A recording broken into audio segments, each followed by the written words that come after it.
தொடர்ந்து நீங்க பேசலாம். மேலும் அண்ணல் அம்பேத்கர் அயலக உயர்கல்வி திட்டத்தில் விண்ணப்பித்த சுமார் 316 நபர்களுக்கு விசா புறக்கணிப்பு செய்யப்பட்டுள்ளதாக செய்திகள் வருகின்றது. அது குறித்து இதுவரை எந்த முழுமையான விளக்கமும் தரப்படவில்லை. அதற்கு மாற்று ஏற்பாடும் செய்யவில்லை.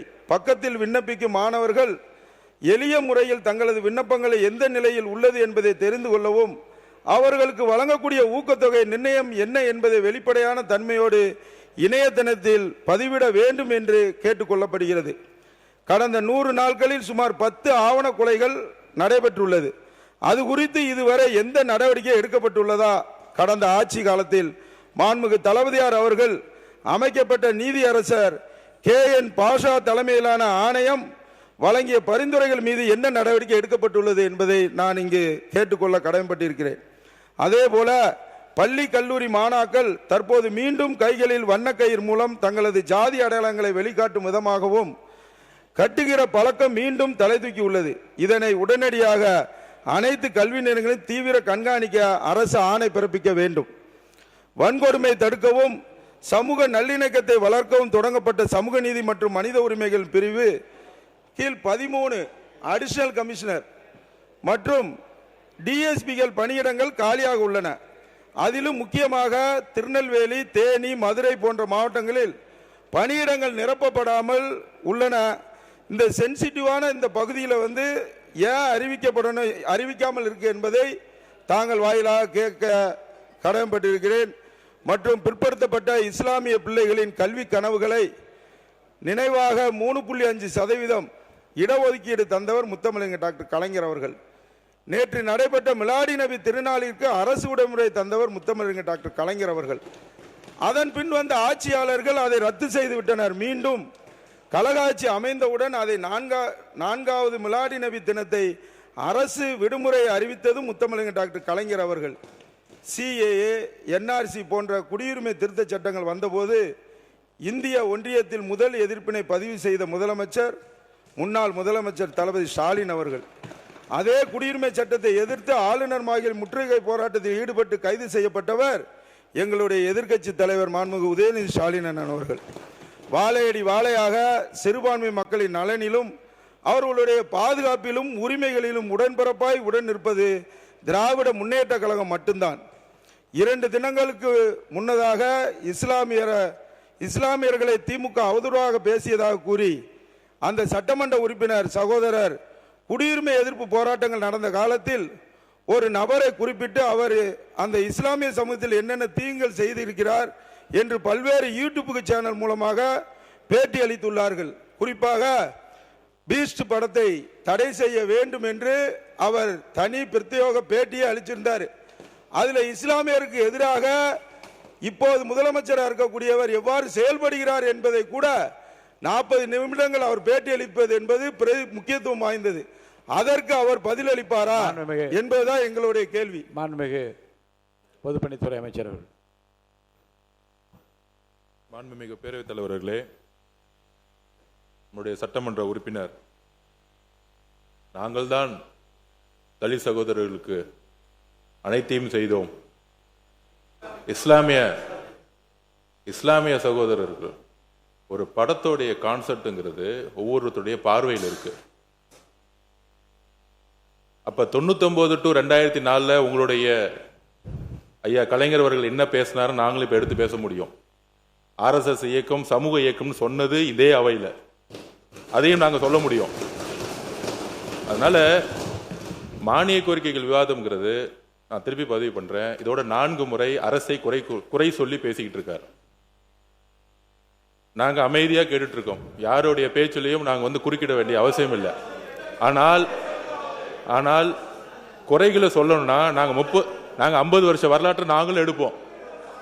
99 to 2004 கோத்ரா கலவரம் நடக்கும் பொழுது என்ன குரல் கொடுத்தீங்க நீங்க? இஸ்லாமியர்களுக்கு பாதிக்கப்படும் பொழுது அமைச்சரவையில் இருந்தது யார்? இதே திமுக தான்.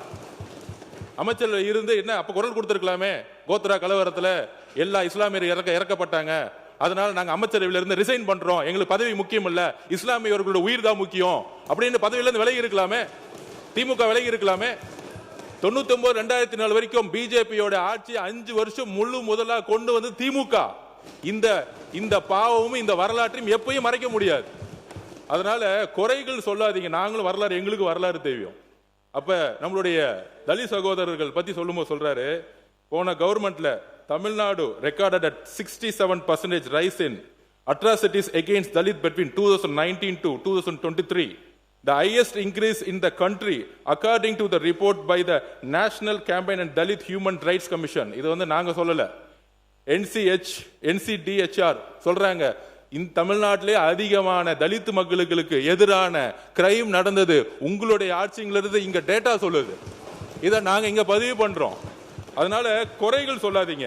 அப்புறம் தலித் மக்களுக்கான ஒதுக்கிய நிதி, திமுக ஆட்சியில் நிதி பயன்பாட்டு குறைபாடுகள், CAG ஆடிட் அண்ட் டேட்டாவில், அதாவது CAG உடைய கவர்மெண்டோடைய டேட்டா, அதோட ஆடிட் ரிப்போர்ட் ஆதிரே டிராவிட வெல்ஃபேர் தொடர்பான பல கல்வி மற்றும் ஸ்காலர்ஷிப் எட்ஸில் தொடர்ச்சியான சேவிங்ஸ் இருந்தால் குறிப்பிடப்பட்டுள்ளது. 2021-22 மட்டும் SC/ST கேர்ள்ஸ் லிட்ரஸி இன்ஸ்டிடியூட் 6.67 கோடி saving, abroad scholarship for SC/ST students 5.31 crore savings, higher education special scholarship ரூபாய் 5.58 கோடி சேவிங்ஸ். அப்புறம் SC/ST ஸ்டூடெண்ட்ஸ் எஜுகேஷனல் அசிஸ்டன்ஸ் ரூபாய் 7.24 கோடி சேவிங்ஸ் போன்ற தொகைகள் பதிவு செய்யப்பட்டன. இதன் மூலம் ஒதுக்கப்பட்ட நிதி முழுமையாக பயனாளிகளிடம் சென்றவில்லை. அதாவது நிதியை ஒதுக்கிட்டு இந்த எந்த ஃபண்டும் தலித் மக்களுக்கு போய் சேரல. இது வந்து நாங்க சொல்லல, இதோடைய CAG அதாவது CAG உடைய ரிப்போர்ட் சொல்லுது. அதனால உங்களுடைய பாலிசியை பத்தி சொல்லுங்க. அரசுடைய 100 நாள் தான் நாங்க வந்திருக்கோம். ஒரு வாரம் சொன்னாரு, சமூக நீதித்துறைன்னு மாத்திட்டாங்க, சாதியை குறிப்பிட்டா வந்து போயிடுமா. இந்த அரசு சாதிங்கிற வார்த்தையை ஒழிக்கணும்னு நாங்க நினைக்கிறோம். அதனாலதான் பெயரை மாத்தணும், வேற எதுவும் கிடையாது. நீங்க காலனின்னு ஒழிச்சிங்க, காலனி ஒழிஞ்சிருச்சா? 25%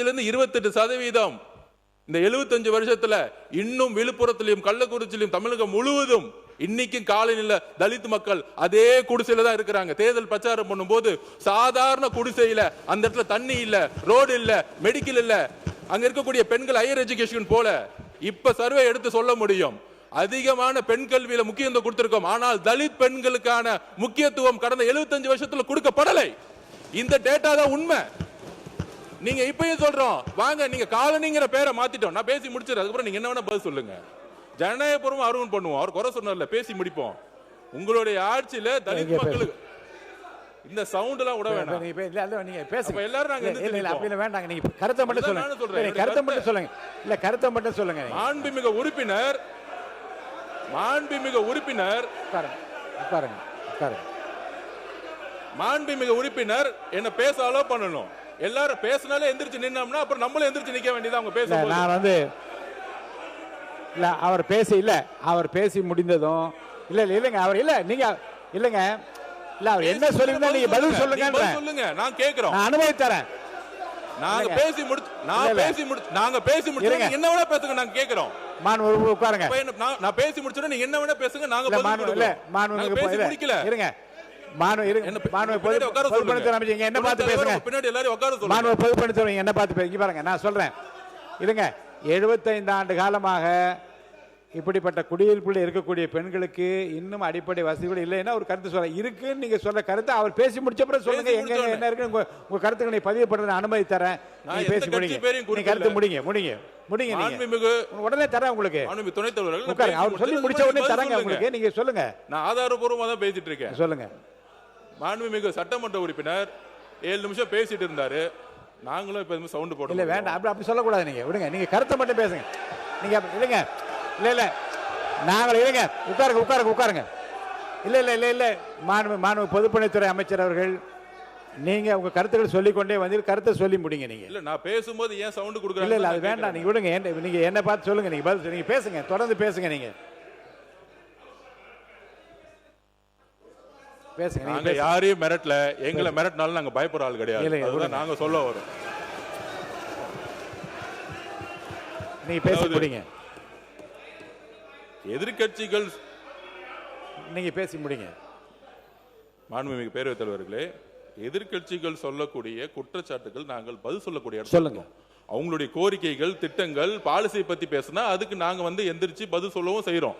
அப்ப குற்றச்சாட்டு சொல்றாங்க, ஒரு 100 நாள் இருக்கக்கூடிய கவர்மெண்ட் பார்த்து சொல்றாங்க, சமூக நீதி துறைன்னு பேர் வச்சிருக்காங்க, சாதிங்கிற பேரை எடுத்துட்டா உங்களுக்கு வந்து இந்த அரசு மாறிடுமா? பேரளவுக்கு வச்சிருக்காங்க. அப்ப காலனின்னு பேரை மாத்துனீங்க, உங்களுடைய உள்நோக்கம் என்ன? காலனிங்கிற ஒரு வார்த்தை சொல்லக்கூடாது, தலித் மக்களுக்கு அவமதிப்பா இருக்குங்கிறது ஒரு உங்களுடைய உள்நோக்கத்தை நாங்க எந்த விதமான ஒரு இன்னொரு அர்த்தத்தை நான் கற்பிக்கல. ஆனால் அந்த காலனின்னு பேர் மாத்தினால தலித் சகோதரர்கள் இருக்கக்கூடிய ஏன் சென்னையிலே 40% ஸ்லம்ஸ் தான் இருக்கு. சென்னையில இருக்கு. நான் கூட்டிட்டு போவேன். நான் நார்த் மெட்ராஸ் ஃபுல்லா 60% ஸ்லம்ஸ் இருக்கு. தமிழ்நாடுல நார்த். இதுல என்ன தவறான தகவல்? யார் சொன்னா? இல்ல நான் பேசி முடிச்சிடுறேன், அதுக்கப்புறம் நீங்க பேசுங்க. நான் பேசி முடிக்கல. அதாவது தமிழ்நாடு முழுவதும் தலித் மக்கள்ல, திருப்பியும் சொல்றேன், தலித் மக்கள் இன்றைக்கும் ஒரு காலனில இவங்க சொல்றாங்களே பேர் எடுத்துட்டாங்களே, இன்னும் ஸ்லம்ஸ்ல தான் அவங்க கிட்டத்தட்ட 100 பேர் இருந்தாங்கன்னா 60-65% தலித் மக்கள் ஸ்லம்ஸ்ல தான் இருக்கிறாங்க. தமிழ்நாடு முழுவதும் 100 பேர்னா 30% ஸ்லம்ஸ் தான் இருக்கு. வட மாவட்டங்களும் சரி, தென் மாவட்டங்களும் சரி. அது ஏன்னா நான் தேர்தல் பிரச்சாரம் 234 தொகுதி போயிருக்கேன். எங்களுக்கு தெரியும். அதனால இந்த ஒளிமறைவு இல்லாம தலித் மக்கள் வந்து பெரிய பெரிய ஒரு நல்ல வாழ்க்கையை வாழ்றாங்க, அவங்க வந்து பொருளாதார சுதந்திரம் அடைஞ்சிட்டாங்க. நாங்கள் சொல்றோம், வரலாற்றுல முதலில் 6 அமைச்சர் சொன்னாங்க, 8 அமைச்சர்களுக்கான அதிகாரத்தை கொடுத்திருக்கோம். புரட்சியாளர் அம்பேத்கருடைய குறிக்கோள் என்னன்னா, தலித் மக்களுக்கு நாங்க வந்து தண்ணி கொடுத்தோம், வீடு கொடுத்தோங்கிறது முக்கியம் இல்ல. அம்பேத்கருடைய கனவு தலித் மக்களுக்கு அதிகாரத்தை கொடுக்கப்பட வேண்டும். முதல் முறையாக வரலாற்றில் ஒரு கல்வித்துறை, அதாவது எஜுகேஷன் டிபார்ட்மெண்ட், ஹையர் எஜுகேஷன் ரெண்டுத்துக்கும் சேர்த்து அமைச்சர்களை கொடுத்திருக்கோம்.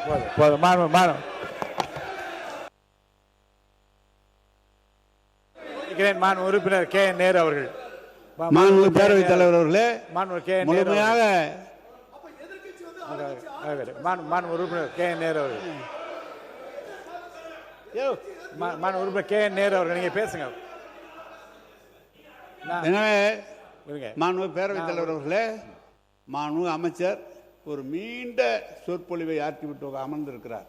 சிஏஜியிலே ஒரு 65%, 6%, 7% ஒதுக்கப்பட்ட பணம் செலவு பண்ணாமல் இருக்கிறது என்று சிஏஜி அறிக்கையை காட்டுகிறார். எந்த அரசாங்கம் இருந்தாலும் நிதி எந்த துறையாக இருந்தாலும் கொஞ்சம் எல்லா கண்ட்ரியும் கை தட்டுறீங்கப்பா, எல்லாத்துக்கும் கை தட்டுற. அப்புறம் நீங்க கை தட்டினா அப்புறம் கை தட்டினா ஏன் கை தட்டுறேன்னு கேக்குறீங்க? நாங்களும் கை தட்டுவோம்ல. கொஞ்சம் அமைதியா இருங்க. அமைதியா இருங்க. எந்த துறையில் இருந்தாலும், எந்த அரசாங்கம் வந்தாலும், எந்த துறையில் இருந்தாலும் நிதி ஒதுக்குறோம்.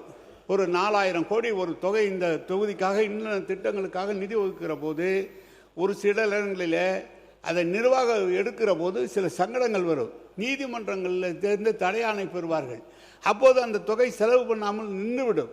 மறுபடியும் அடுத்த ஆண்டு அது வரும்.